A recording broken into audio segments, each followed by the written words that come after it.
तो भाई BMTC 133 इसका आज हम करेंगे यूनिट नंबर 5, है ना। इसका नाम है सीक्वेंस। तो भाई सबसे पहले समझते हैं सीक्वेंस आखिर होते क्या है। What is sequence? तो सीक्वेंस को आप ऐसा समझ सकते हैं कि सीक्वेंस कुछ नहीं है, ये एक फंक्शन होता है, ठीक है। मतलब एक फंक्शन है जो कि n पर डिपेंड है। n क्या है? Where n is belongs to set of natural numbers. कैसे, वो मैं समझाता हूँ। तो सीक्वेंस क्या है? सीक्वेंस को आप एक फंक्शन की तरह ट्रीट कर सकते हैं। ये एक टाइप का फंक्शन होता है जिसके अंदर जो उसकी डोमेन हो ना, वो डोमेन जो है वो सारी की सारी नेचुरल नंबर्स है। जैसे 1 2 3 4 5 6 ऐसा कर करके इन्फिनिटी तक, है ना। तो क्या बताया मैंने, सीक्वेंस एक फंक्शन की तरह डिफाइन होता है जिसमें कि इसकी जो डोमेन है ना वो होती है सेट ऑफ नेचुरल नंबर्स, ठीक है। तो ये इसका एग्जांपल समझते हैं थोड़ा सा कि आखिर ये कैसे काम करता है, ठीक है। जैसे हम एग्जांपल के ले लेते हैं, मान लो 1/2n, है ना, 1/2n ऐसा मान लेते हैं, ठीक है। कि जैसे ये लिखा हुआ है इस तरह से डिफाइन है, ठीक है। तो जो जब n की वैल्यू 1 होगी तो आंसर कितना आएगा? 1/2, है ना। जब n की वैल्यू 2 होगी तो क्या आएगा? 1/4। जब n की वैल्यू 3 होगी तो क्या आएगा? 1/6, है ना। n की वैल्यू जैसे डाले जा रहे हैं तो 2 से मल्टीप्लाई होगा तो इसलिए आ गया। n की वैल्यू 1 होगी तो 1/2, 2 होगी तो 1/4 और 3 होगी तो 1/6। ऐसे ही अगर 4 होगी तो 1/8 एंड सो ऑन, है ना। अच्छा, एक चीज़ और, क्या बताया मैंने, सीक्वेंस क्या चीज़ होती है? सीक्वेंस होती है एक टाइप का फंक्शन होता है जो कि इसकी जो डोमेन होती है वो सारी की सारी क्या होती है? नेचुरल नंबर्स होती है। लेकिन हाँ, एक चीज़ और भी है कि जो सीक्वेंस हम ले रहे हैं ना वो n की हर वैल्यू पर डिफाइन होना चाहिए। एग्जाम्पल के लिए जैसे कि देखो, जैसे कि मैंने ये लिया, है ना, मैंने ऐसे ले लिए 1/n² - 1। तो देखो यहाँ पर क्या है, अगर मैं n की वैल्यू इधर 1 लेता हूँ, है ना, मान लो मैंने n की वैल्यू इधर 1 ले ली, तो जगह 1/, है ना, 1/1² - 1 that is 1/1 - 1 that is 1/0 that is infinity, जो कि ये क्या है? नॉट डिफाइंड है। तो इसलिए यहाँ पर जो ये हमें दे रखा है ना 1/n², ये यहाँ पर सीक्वेंस नहीं है। क्यों नहीं है? मैंने अभी बताया, सीक्वेंस तब होगा जब n की हर वैल्यू पर ये डिफाइन होगा, ठीक है। ये जो फंक्शन हमने लिया ये डिफाइन होना चाहिए। हम ऐसे ही एग्जांपल और लेते हैं, जैसे कि हमने लिया, मतलब कोई फंक्शन है जैसे f(x) = 0, x नहीं n लो, है ना, =0। मतलब मैं n की वैल्यू कुछ भी लूँ तो आंसर मेरा 0 आना चाहिए। तो क्या ये सीक्वेंस होगा? जी बिल्कुल होगा, क्योंकि मैंने बताया ना, बस यही किसकी कंडीशन है कि हर n की वैल्यू पर, n की वैल्यू 1 2 3 4 करके मैं कुछ भी लूँ, n की हर वैल्यू पर यानी कि हर नेचुरल नंबर पर ये डिफाइन होना चाहिए। इसका आंसर अनडिफाइंड या इन्फिनिटी वगैरह ऐसा कुछ नहीं आना चाहिए, ठीक है। तो हाँ, एक चीज़ और, जैसे हमें पता चल गया कि सीक्वेंस क्या चीज़ होती है। एक चीज़ और जो कि जानने वाली बात है वो ये है कि सीक्वेंस को हमेशा ऐसे इंडिकेट करते हैं, है ना, an से इंडिकेट करते हैं। यहाँ मैं फंक्शन लिख के दिखा रहा हूँ, लेकिन बेसिकली इसको an से डिनोट करते हैं, है ना। और ऐसे करके डिनोट करते हैं, ये जो ब्रेसिस होता है ये, है ना। जैसे मान लो मुझे कोई सीक्वेंस दिखानी है, जैसे मैं वही वाले क्वेश्चन लेता हूँ, जैसे मैंने लिया था 1/2n। तो उसको अगर मुझे लिखना होगा तो मैं तो ऐसे लिख सकता हूँ, an = दिस। मैं इसको ऐसा करके लिख सकता हूँ, या फिर मैं इसको ऐसा भी लिख सकता हूँ, है ना। ये सीक्वेंस को दिखा रहा है, ये दिखा रहा है an को, ठीक है। तो इस तरह से रिप्रेजेंटेशन होती है किसी भी सीक्वेंस की रिप्रेजेंटेशन के लिए इसका इस्तेमाल होता है। और अगर हमें nth टर्म दिखानी है तो हम इसको इस तरह से रिप्रेजेंट करते हैं, ठीक है। तो अगर मुझे ऐसे लिखना होगा तो देखो ये सीक्वेंस तुम्हारी इस प्रकार से बनेगी, ऐसे ब्रैकेट ऐसे खोल के, और 1/2 1/4 1/8 एंड सो ऑन, ठीक है। तो ये तरीका होता है इसको लिखने का कि आखिर इसको लिखते कैसे हैं। ये ब्रेसिस जो होता है सीक्वेंस को इंडिकेट करता है, ये an जो होता है ये nth टर्म को दिखाता है, ठीक है। और अगर हमें इसको दूसरे फॉर्म में लिखना तो हम इसको ऐसा लिखेंगे, ठीक है भाई। चलिए अब नेक्स्ट आगे पॉइंट में मूव करते हैं। इसके अंदर देखो क्वेश्चंस दे रखे हैं आपको खूब सारे, है ना। तो वो क्वेश्चंस का आप ट्राई कर लेना, E1 से लेकर E5 तक जो क्वेश्चंस दे रखे हैं बुक के अंदर, इग्नू की किताब में BMTC 133 के, वो आप ट्राई कर सकते हैं, इजी क्वेश्चंस हैं। नेक्स्ट हम मूव करते हैं बाउंडेड सीक्वेंस। बाउंडेड सीक्वेंस, आखिर ये बाउंडेड सीक्वेंस क्या होती है? अगर आपने मेरी प्रीवियस वीडियोस देखा होगा तो मैंने आपको अपर बाउंड, लोअर बाउंड और बाउंड क्या होता है इन सब के बारे में बता रखा है, ठीक है। ये यूनिट नंबर 4 का कंसेप्ट है बेसिकली। तो वहाँ पे मैंने इसको समझाया हुआ है कि आखिर बाउंड का मतलब होता क्या है, अपर बाउंड, लोअर बाउंड, और कोई चीज़ कब बाउंडेड होती है। देखो मैंने बता रखा है बाउंडेड तब होती है जब उसमें अपर बाउंड है ना, अपर बाउंड और लोअर बाउंड दोनों एग्जिस्ट करें। जब किसी फंक्शन के अंदर बोल दो या किसी सीक्वेंस के अंदर दोनों बाउंड एग्जिस्ट करें तब उसको बाउंडेड बोला जाता है, ठीक है। अब ये जो टॉपिक है बाउंडेड सीक्वेंस, इसका जैसे नाम से पता चल रहा है हमें पता करना है कि कौन सी सीक्वेंस के अंदर लोअर बाउंड एग्जिस्ट करेगा और कौन से में अपर बाउंड एग्जिस्ट करेगा। एग्जाम्पल के थ्रू समझना ज़्यादा समझ में आता है फिर। बाकी हम बात करें इसकी डेफिनेशन की, तो डेफिनेशन आपको पेज नंबर आई थिंक ये है हमारा 128 है ना, पेज नंबर 128 पे आपको मिल जाएगी इसकी डेफिनेशन। डेफिनेशन में सिंपली बस यही शो किया हुआ है कि भाई जैसे सीक्वेंस है ना, AN से डिनोट करते हैं, अभी बताया था। तो सीक्वेंस है, तो मान लो सीक्वेंस की जो nth टर्म है ना, वो अगर लेस देन इक्वल टू आ जाती है आपका u से, तो यानी कि इसका मतलब क्या है, इसका मतलब जो u है यहाँ पर ये क्या है, इसका ये क्या है, यहाँ पर ये इसका अपर बाउंड है, यानी कि अपर बाउंड एग्जिस्ट कर रहा है। अपर बाउंड क्या होता है, लोअर बाउंड क्या होता है, मैंने पहले वीडियोस में बना रखा है, आप वहाँ से समझ सकते हैं इसको ज़्यादा गहराई में, ठीक है। ये इजी सा टॉपिक हो जाएगा फिर आपके लिए काफ़ी।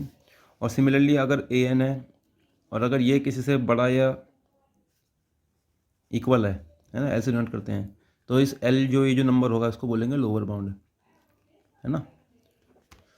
तो अगर nth टर्म जो है इसकी, जब कोई भी हम टर्म लें है ना, उससे बड़ा हमको कोई नंबर मिल जाता है तो हम उसको कहेंगे कि यहाँ पर लो अपर बाउंड जो है एग्जिस्ट कर रहा है। और अगर अपर बाउंड एग्जिस्ट कर रहा है इट मीन्स ये जो सीक्वेंस है यहाँ पर क्या है, यहाँ पर ये बाउंडेड अबव है ना, क्योंकि अपर बाउंड एग्जिस्ट कर रहा है। सिमिलरली ये इसके लिए है, ठीक है, लोअर बाउंड एग्जिस्ट कर रहा है। तो एग्जांपल समझते हैं भाई, एग्जांपल क्या कहता है इसका। तो एग्जांपल है, जैसे हम इसको ही ले लेते हैं कि AN जो है वो है 1/n, ठीक है, AN जो है ऐसा है, ठीक है। तो हमें पता करना है इसका अपर बाउंड क्या होगा और लोअर बाउंड क्या होगा। देखो ये सीक्वेंस है कैसी, आखिर ये इस प्रकार की है, 1, 1/2, 1/3, 1/4 एंड सो ऑन, है ना। तो हमें इसमें पता करना है। देखो ये वाला केस मैंने बता रखा है 1/n वाला, ये बहुत ज़्यादा इंपॉर्टेंट केस होता है। हमें इसका पता है कि जो 1/n है, अच्छा ये देखो ये सीक्वेंस ही है ना, क्योंकि n की हर वैल्यू पे ये डिफाइंड है, ठीक है। n की वैल्यू में कुछ भी लूँ तो ये चीज़ डिफाइंड है, अनडिफाइंड कहीं नहीं हो गई। तो अगर इसका हमें पता करना हो अपर बाउंड लोअर बाउंड, तो हमें पता है 1/n जो है वो लेस देन और इक्वल टू 1 होता है, ठीक है। सिमिलरली जो 1/n होता है वो ग्रेटर देन इक्वल टू 0 होता है। तो देखो यहाँ पर जो लोअर बाउंड है ये रहा, एग्जिस्ट कर रहा है, और यहाँ पर जो अपर बाउंड है वो भी एग्जिस्ट कर रहा है। सो AN हमारा जो है यानी कि जो 1/n है इज़ बाउंडेड। चलिए और एग्जांपल्स की ओर देखते हैं, ये तो एक सिंपल सा एग्जांपल था। चलो एग्जांपल नंबर 5 भी देख लेते हैं, ठीक है, जिसको दे रखा है। यहाँ पर हमको सीक्वेंस दे रखी है, मैं इसको AN से डिनोट कर देता हूँ। तो लिखा हुआ है n प्लस में -1 की पावर n, है ना, ऐसा करके दिया हुआ है, where n belongs to set of natural numbers, ठीक है। तो इस तरह से हमें दिया हुआ है। अब हमें फाइंड करना है कि ये बाउंडेड बिलो है कि बाउंडेड अबव है या दोनों है। चलो भाई चेक करते हैं इसको। देखो अब इस टाइप के जो क्वेश्चंस होते हैं ना, हमें थोड़ा सा ना रियल एनालिसिस में जहाँ तक देखा गया है, इसमें हमें ना क्वेश्चंस को समझना होता है बेसिकली। रियल एनालिसिस के अंदर थ्योरम्स वगैरह तो मतलब होती हैं, लेकिन थ्योरी वाला पार्ट इतना ज़्यादा नहीं है। जैसे अब एक्स्ट्रा अलजेब्रा को भी पढ़ेंगे तो उसमें थ्योरी वाली चीज़ें ज़्यादा हैं, लेकिन इसमें थ्योरी वाली चीज़ कम होती है। इसमें क्वेश्चंस के टाइप्स हमें याद करने पड़ते हैं, किन किन टाइप के क्वेश्चंस हैं, ठीक है। तो देखो पहले हमें इसका नेचर समझना पड़ेगा। तो हमें पता है देखो इसमें क्या हो रहा है, कभी तो +1 होगा कभी -1 होगा, है ना। इसमें अगर हम एक रफ आइडिया लें तो इफ़ n इज़ ऑड, तो जो हमारा ये पूरी जो टर्म हो जाएगी 1 माइनस में 1, n माइनस में 1, ठीक है। और अगर n जो है वो इवन होगी तो ये जाएगा n प्लस में 1, ठीक है। ये चीज़ें यहाँ पर होंगी, देखने को मिलेंगी। अब बात है कि इस क्वेश्चन को डील कैसे करेंगे। तो देखो इस क्वेश्चन को डील अगर हम कैसे करेंगे, देखो nth टर्म निकालना आसान काम नहीं है, क्योंकि हमें नहीं पता, क्योंकि या तो ये होगा या ये होगा, ठीक है। तो इसमें हमें चेक करना है कि बाउंडेड अबव है कि बाउंडेड बिलो है। जो इस पर काम करते हैं पहले तो nth टर्म जो है वो है हमारी ये, ठीक है। तो उसके बाद हम क्या काम करेंगे। अच्छा देखो एक चीज़ तो क्लियर है ना, लेकिन जैसे हम कुछ भी अगर लें, जैसे मैं n की वैल्यू अगर 1 लेता हूँ दोनों ही केसेस में, तो 1 लूँगा तो यहाँ 0 आ जाएगा, 1 लूँगा तो यहाँ 2 आ जाएगा। और मैं 1 के अलावा अगर कुछ भी लूँ, मैं 2 3 4 कुछ भी लूँ, एक पॉजिटिव नंबर ही मेरे हाथ में आएगा, मेरे पे पॉजिटिव नंबर आएगा। तो ये हमें दिमाग से सोचना होता है। देखो कि अगर मैं 1 की वैल्यू है ना, अगर मैं यहाँ 1 लूँ तो 0 आएगा, 1 और यहाँ 1 लूँ तो 2 आएगा। मतलब कहने का इतना सा है कि मैं n की वैल्यू कुछ भी लूँ, 0 से छोटे नहीं जा सकता ये तो 0 होगा, या 0 से छोटा नहीं जा सकता, ठीक है। तो इट मीन्स जो an है वो हमारा ग्रेटर दैन और इक्वल टू 0 होगा। तो इस हिसाब से हम क्या कह सकते हैं कि क्या एग्जिस्ट कर रहा है, लोअर बाउंड जो है ना हमारा वो एग्जिस्ट कर रहा है, ठीक है। अब हमें चेक करना है अपर बाउंड एग्जिस्ट करेगा कि नहीं। देखो अपर बाउंड यहाँ पर एग्जिस्ट नहीं करेगा, क्योंकि उसके पीछे कारण ये है कि मैं कुछ भी वैल्यू ले लूँ, मान लो मैंने यहाँ 1000 ले लिया तो यह जगह 9999 आ जाएगा, है ना। और मैंने अगर यहाँ ले लिया तो 1001 आ जाएगा, और बढ़ाता गया और बढ़ाता गया। मतलब कुल मिला के मैं n की वैल्यू तो बढ़ती रहेगी ना, इन्फिनाइट तक है, तो हमें कैसे मिलेगा। और ये जो चीज़ है ये भी बढ़ी जा रही है लगातार। तो देखा जाए तो हमें इसका जो अपर बाउंड है वो नहीं मिल सकता, क्योंकि मैं एग्जैक्टली कोई नंबर नहीं लिख सकता कि हाँ भाई इससे बड़ी कोई टर्म होगी ही नहीं। मान लो मैं नंबर 1 लाख भी ले लूँ अगर, ठीक है, 1 लाख भी ले लूँ n, ठीक है, कोई नंबर मैंने ले लिया, अपर बाउंड मैंने मान लिया 1 लाख, ठीक है। तो इससे बड़ा भी मुझे नंबर मिल जाए, क्योंकि नेचुरल नंबर्स तो उससे भी बड़ा है भाई। मान लो मैंने ले लिया n की वैल्यू 10 लाख, तो कहाँ से बड़ा हुआ है, ये तो कुछ बड़ा नहीं हुआ ना। तो इसलिए क्या होगा कि ये एग्जिस्ट नहीं करेगा। अब इसको दिखते कैसे हम, अगर हम इसकी रीजनिंग करते कैसे, तो देखो रीजनिंग करने का जो तरीका वो क्या है। देखो एक तो होता है कि हमें देखते ही आइडिया मिल जाता है, जैसे हमें यहाँ देखते ही आइडिया मिल गया है, ठीक है। देखते ही हमें क्वेश्चन को समझते ही आइडिया मिल गया कि भाई सीधी सी बात है, इसकी हम कुछ भी कर लें, इवन ले लें और ले लें, 0 गया तो बराबर होगा या इससे बड़ी ही होगी एन की, इसकी एन की टर्म, इससे छोटा नहीं हो सकता। तो देखो ये तो देखते ही पता चल गया। अब हमें पता है, जैसे मैंने भी बताया कि ना, हमें मतलब देखते ही एक आइडिया मिल गया है कि इसके अंदर लोअर जो अपर बाउंड है वो एग्जिस्ट करेगा ही नहीं। तो आखिर हम इसको सॉल्व कैसे करेंगे। तो देखो सॉल्व करने का तरीका क्या है, इसको हम इस तरह से लिख देंगे कि लेट, जब भी हमें ऐसे सॉल्व क्वेश्चन आए ना जिसमें हमें आंसर तो पता हो लेकिन हमें शो करना है, तो हम लेट कर लेते हैं, let U be an upper bound, है ना। हम इसको मान लेते हैं कि ये एक अपर बाउंड है। देन क्या होगा कि जो ए एन होगा वो क्या होगा, लेस देन और इक्वल टू यू होगा। अब मैं ए एन की वैल्यू तो कुछ भी ले सकता हूँ। अब भाई बात यह है कि मैं क्या लूँ। मान लो मैं ले लेता हूँ एन माइनस में ले लेता हूँ, ठीक है। तो यानी कि एन, तो इसको मैं ऐसे लिख सकता हूँ, ठीक है। इसका मतलब ये कहना चाह रहा है कि जो n की वैल्यू है वो u+1 से छोटी या बराबर हो सकती है, विच इज़ इम्पॉसिबल। इम्पॉसिबल क्यों है, देखो उसमें भी लिखा हुआ क्वेश्चन में भी कि ये इम्पॉसिबल इसलिए है क्योंकि कोई भी जो नेचुरल नंबर है वो किसी नंबर से छोटा या बराबर तो हो ही नहीं सकता ना भाई। u की वैल्यू मैं कैसे कितनी भी बड़ी लूँ उससे छोटा थोड़ी हो जाएगा। नेचुरल नंबर तो खुद इनफाइनाइट तक जाता है, समझ रहे हो। तो इसलिए इम्पॉसिबल है। बाकी आप बुक में से क्वेश्चन को पढ़ेंगे तो ज़्यादा बेहतर आपको क्लियर हो जाएगा कि आखिर कहना क्या मतलब क्या है, ठीक है। नेक्स्ट क्वेश्चन की ओर बढ़ते हैं। हम नेक्स्ट एग्जाम्पल की ओर बढ़ते हैं, एग्जाम्पल नंबर 6। ये क्या कह रहा है, 1+1/n। इसका हमें पता करना है कि इसमें अपर बाउंड है कि नहीं है, जिन्हें क्या है, ठीक है। अब बाउंडेड चेक करना है वैसे तो बेसिकली, तो सीधी सी बात है बाउंडेड तभी होगा जब इसमें अपर बाउंड और लोअर बाउंड दोनों एग्जिस्ट करेंगे। तो चेक करते हैं। देखो अब ये क्वेश्चन देखते ही ना कुछ हालत सी ख़राब हो जाती है कि भाई इसको कैसे करेंगे, है ना। एक दिमाग में टेंशन इंक्रीज हो जाता है। देखो इन क्वेश्चंस को करने की ना टेक्निक्स होती है बेसिकली। जब भी 1/n है ना, ये 1/n का जो केस है ना, ये बहुत ज़्यादा इंपॉर्टेंट है, कई सारे क्वेश्चन में यूज़ होता है। जो 1/n है ना, वो हमेशा इस कंडीशन को फॉलो करता है, ये हमेशा याद होनी चाहिए आपको, ठीक है। तो देखो मैं करूँगा क्या, जैसे मैं इस क्वेश्चन को सॉल्व करूँगा तो अभी मैं इसका ऐसे लिख सकता हूँ, ठीक है, 1/n। अब क्या होगा देखो, इसको बना दूंगा मैं, कैसे बनाऊंगा देखो, 1/n की हेल्प से। मुझे पता है जो 1/n है वो ऐसा है, ठीक है। उसके बाद मैं दोनों साइड 1 जोड़ दूंगा तो हो जाएगा 1 + 1/n। 1 + 1 क्या हो जाएगा, 2 हो जाएगा, है ना, ऐसे। अब क्या करूँगा, अब देखो मुझे इसको बनाना है इसके जैसा, ठीक है, तो 1/n पावर दोनों साइड लेनी होंगी, तो मैं ऐसा करके ले लूँगा, ठीक है। 1/n < 2 की पावर 1/n, ठीक है। और देखो यार, ये तो बिल्कुल सिंपल सी बात है, ये तो हर कोई जानता है कि जो 2 की पावर 1/n होगा ना, वो <= 2 ही होगा। ये लॉजिक्स का इस्तेमाल है।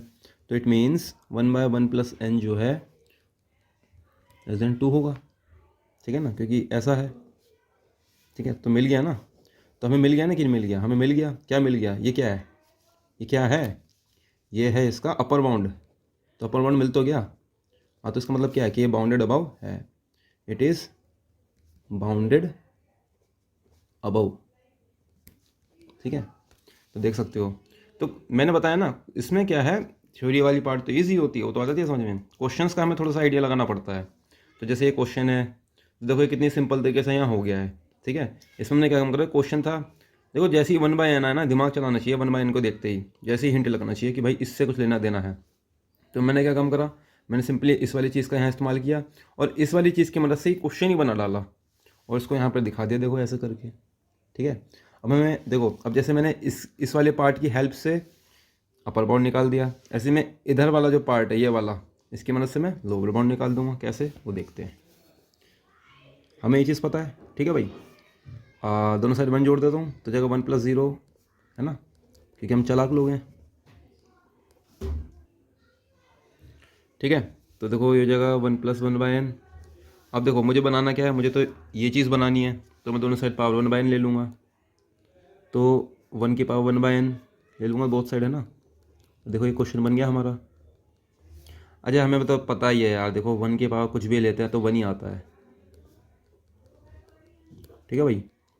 तो ये क्या है, बताओ क्या है ये है यहाँ पर इसका लोअर बाउंड। तो लोअर बाउंड क्या कर रहा है, एग्जिस्ट कर रहा है। सो 1 + 1/n की power 1/n is bounded below. तो जब कोई सीक्वेंस हमारी बाउंडेड बिलो भी होती है, बाउंडेड अबव भी होती है, तो उसका मतलब क्या है कि हैंस an, जो कि an हमने मांगी थी, क्या है यही, इसको मैं शॉर्ट में लिख रहा हूँ, है ना, an इज बाउंडेड। तो an क्या है यहाँ पर, an जो है वो बाउंडेड है, ठीक है। ये क्वेश्चन हो गया इस प्रकार। अच्छा क्वेश्चन था ये, आ सकता है एग्जाम पॉइंट ऑफ व्यू से, काफ़ी इंपॉर्टेंट था। देखिए बहुत सारे क्वेश्चंस हैं इसमें आगे भी टेक्स्ट में, जैसे E6 है, E7 है। तो मैं चाहूँगा कि आप इसको खुद से ट्राई करें, क्योंकि वीडियो में तो इतना सब कुछ कवर नहीं हो पाएगा। जो मुझे थोड़े ठीक ठीक अच्छे अच्छे क्वेश्चन लगते हैं उन्हें मैं कवर करता हूँ, और थ्योरी वाली पार्ट पे मेरा ज़्यादा फोकस रहता है, क्योंकि थ्योरी समझना एक अपने आप में एक महाभारत है। तो थ्योरी को समझ जाइए, क्वेश्चंस लगाइए, क्वेश्चंस हो जाएंगे, ठीक है। इतना कोई टिपिकल नहीं है। अपने जो आपके फ्रेंड्स लोग हैं उनके साथ आप हेल्प ले सकते हैं उनकी, या फिर आप थोड़ा, अगर ज़्यादा मुझे कमेंट्स मिलेंगे डिस्क्रिप्शन में कि सर इसके लिए क्वेश्चन बताइए, तो मैं उसके लिए क्वेश्चन बना दूंगा, ठीक है। तो हाँ, एक टाइप को डिस्कस करता हूँ। देखो जब भी हमें इस टाइप का क्वेश्चन मिले ना, अंडर रूट टाइप में, ये टाइप मुझे बहुत अच्छा लगा। ये है अपना E6 का पार्ट 3, तो ऐसा करके दे रखा है। तो जितने भी क्वेश्चन है ना, जहाँ पे भी इस टाइप की फॉर्म अगर बन जाए अंडर रूट से रिलेटेड, तो हमेशा इसमें हमें रेशनलाइज का इस्तेमाल करना है। ये एक नया टाइप है, इसका इस्तेमाल करना है रेशनलाइज। आपने छोटी क्लास में पढ़ा होगा रेशनलाइज। तो देखो इसको आखिर कैसे डील करेंगे इस टाइप के क्वेश्चंस को। देखो जैसे मैंने an मान लिया, ये है, ठीक है। ना भी लो तो चलेगा, वैसे मैं बस मान लेता हूँ, ठीक है, ताकि थोड़ा सॉल्यूशन लिखने में अच्छा लगे। तो रेशनलाइज कर लेते हैं, तो ये इसको मैं ऐसे लिख सकता हूँ,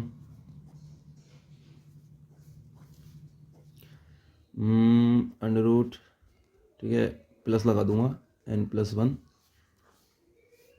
अपॉन में n+1, ठीक है। देखो रेशनलाइज का इधर कंसेप्ट क्या होता है, रेशनलाइज का फ़ायदा ये है कि हमें जो है ना ऊपर जैसे ये हो गया a और a+b वाली फॉर्म बन गई है, तो a² - b² करने से ये क्या ऊपर वाले अंडर रूट हट जाएंगे। ये फ़ायदा होता है रेशनलाइज करने का अंडर रूट वाले क्वेश्चंस के अंदर। तो हो जाएगा n - 1, ठीक है। या फिर इसकी ज़्यादा दिक्कत हो रही है तो देखो ऐसा लिख सकता हूँ मैं, ठीक है भाई। तो इसलिए मैं सॉल्व करूँगा तो हो जाएगा 1/√n+ में। तो भाई फाइनल रिजल्ट हमारा आ जाएगा इस चीज़ को सॉल्व करने के बाद -1/√n+ में √n+1, ठीक है। हम आगे इसको देखते हैं। देखो अब यहाँ तक हमारे सॉल्व हो चुका है, ठीक है। ये क्वेश्चन था, इसको हमने रेशनलाइज किया और अंत में हमारे पास ये आ चुका है, ठीक है। अब हमें इसमें पता करना है कि इसका अपर बाउंड क्या होगा और लोअर बाउंड क्या होगा। तो कैसे पता करेंगे, देखो जैसे हम एक रफ आइडिया लेते हैं। जैसे देखो लिखा है, ऐसा करके लिखा हुआ है, ठीक है। देखो मैंने बताया ये जो चीज़ है ना 1/n=, ये आपको बहुत ज़्यादा हेल्प करेंगी बहुत सारे क्वेश्चंस में, ये वाला लॉजिक। अब देखो इसका मैं यहाँ इस्तेमाल कैसे करता हूँ। तो देखो अब ये लिखा हुआ है, ठीक है। तो ये जो है ना ये ग्रेटर दैन और इक्वल टू होगा किसके, 1/√n के। कैसे होगा वो मैं समझाता हूँ। देखो सॉरी माइनस लगाना, हाँ देखो 1/3 जो है वो ग्रेटर दैन 1/4 से। इट मीन्स नीचे जितना ज़्यादा छोटा नंबर होगा ना डिनोमिनेटर में उतना ही वो बड़ा होगा। ये पॉजिटिव टर्म है, ये भी पूरी पॉजिटिव है क्योंकि n एक पॉजिटिव नंबर है ना। तो इस अगर हम माइनस को एक बार के लिए दिमाग से माइनस हटा दो तो देखा जाए तो 1/√n जो है वो बड़ा होगा इस पूरे से। लेकिन माइनस में क्या होता है, उल्टा होता है। जैसे इधर ऐसा लिखा हुआ, अगर मैं माइनस लगा दूँ दोनों साइड तो ये हो जाएगा, समझ रहे हो। इसलिए इसको ऐसे लिखा गया है, ठीक है। तो इसको देखो क्या है समझ में, ठीक है भाई। तो ये आपको यहाँ आइडिया मिल गया होगा कि आखिर ये चीज़ मैंने ऐसे कैसे लिखी है।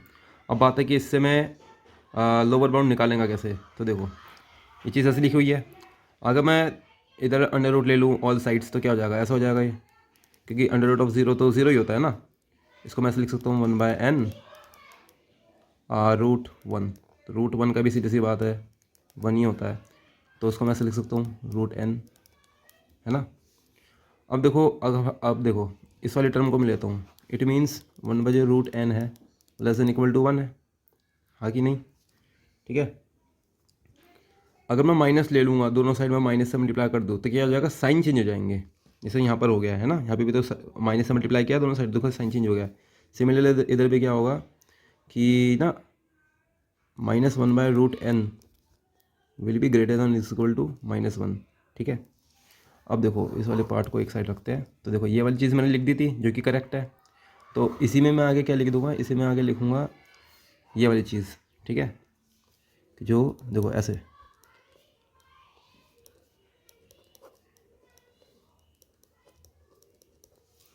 अब ये वाली जो चीज़ है वो क्या है, वो ग्रेटर दैन और इक्वल टू -1 है। इट मीन्स जो -1 है वो is less than is equal to, ऐसे करके लिख सकता हूँ इसको, ठीक है भाई। तो इससे हमें क्या मिल गया, इससे देखो हमें इसका ये क्या है, इसका लोअर बाउंड। तो लोअर बाउंड जो एग्जिस्ट कर रहा है, ठीक है। इस तरह से हमें मिली। तो देख सकते हो ये कितना अच्छा क्वेश्चन था। इसके अंदर ये मतलब क्वेश्चन क्या था, फिर इसको रेशनलाइज़ किया, रेशनलाइज़ करने के बाद ये वाली चीज़ का इस्तेमाल करके, देखो ये वाली चीज़ का इस्तेमाल करके कैसे हम इसको यहाँ तक ले आए, इसका लोअर बाउंड हमने कैसे फाइंड कर लिया है। इसलिए मैं कहता हूँ ये वाला जो कंसेप्ट है ना बहुत स्ट्रॉन्ग है। अब देखो लोअर बाउंड तो हमें मिल गया, अब हमें अपर बाउंड चाहिए। देखो बिल्कुल सिंपल है। ये जो हमारा आया था, देखो ये जो हमारा आया था है ना, ये जो फाइनल रिजल्ट हमारा आया था यहाँ पर, ये चीज़ पॉजिटिव है ना, कभी नेगेटिव हो नहीं सकती। ये वाली चीज़ पॉजिटिव है, तो ये जो पूरी की पूरी चीज़ है ये पॉजिटिव है, और यहाँ माइनस का साइन लगा हुआ है। इट मीन्स मैं n की वैल्यू कुछ भी लूँगा तो मेरा जब ओवरऑल रिजल्ट आएगा वो नेगेटिव ही आने वाला है, पॉजिटिव का भी आ ही नहीं सकता, है ना। और जो नेगेटिव नंबर है वो हमेशा क्या होता है, 0 से छोटा ही होता है ना। इसको हम लिख सकते हैं for every n belongs to set of natural numbers, जो हमारा -1/√n प्लस √n+1 है वुड बी लेस देन और इक्वल टू 0, है ना। देयरफॉर जो यहाँ पे जो 0 है, 0 इज़ लोअर बाउंड, 0 क्या है इसका लोअर बाउंड हैगा, ठीक है। 0 क्या है इसका लोअर बाउंड है, तो यानी कि लोअर बाउंड जो है एग्जिस्ट कर रहा है, it means lower bound exist, lower bound exist कर रहा है।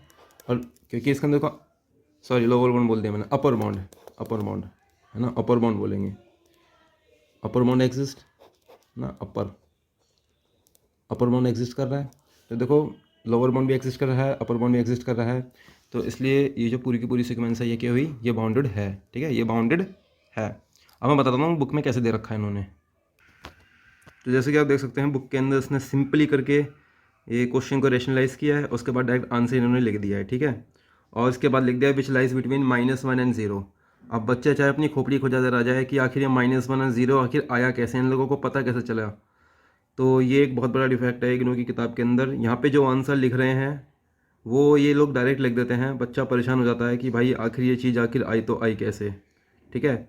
मैंने जो आपको अपनी वीडियो में बताया है वो मेरा खुद के एक्सपीरियंस है, मैंने उसको निकाला है कि इसका आंसर आखिर उन्होंने कैसे निकाला होगा, ठीक है भाई। तो इसकी कमी है किताब की, इसलिए बच्चों को इतना डिफ़िकल्ट लगता है ये सब चीज़ें समझने के लिए। तो भाई इसी प्रकार इसमें अभी और भी क्वेश्चंस है, जैसे E7 है, E8 है, उन्हें आप बिल्कुल ट्राई करिए, ठीक है। 9 और 10 भी है, ठीक है, उन्हें आप बिल्कुल ट्राई कर सकते हैं, इजी इजी क्वेश्चंस है। नेक्स्ट क्लास में जो हम टॉपिक कवर अप करेंगे वो करेंगे मोनोटोन